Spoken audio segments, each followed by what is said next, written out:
अस्सलाम वालेकुम viewers, welcome back to my YouTube channel daily tips with Asma. आज की इस वीडियो में हम आपको बताएंगे यमन नाम के बारे में अनोखी और दिलचस्प मालूमात। यमन नाम का शुमार लड़कों के नामों में होता है। यमन एक इस्लामी नाम है। यमन नाम की इब्तिदाई तारीख अरबी ज़बान से निकलती है। यमन नाम के अफराद के लिए खुशकिस्मत नंबर 5 माना जाता है। माहिरीन के मुताबिक यमन नाम के लड़के बहुत खामोश रहने वाले होते हैं। यमन नाम का मतलब है अरब के एक शहर का नाम।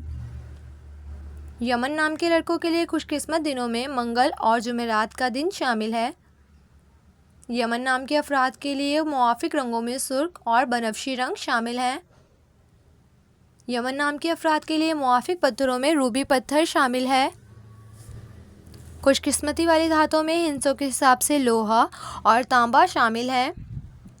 सो फ्रेंड्स, अगर आप अपने नाम का मतलब जानना चाहते हैं तो कमेंट बॉक्स में अपना नाम लिखें। इंशाअल्लाह हम आपके नाम की वीडियो ज़रूर बनाएंगे।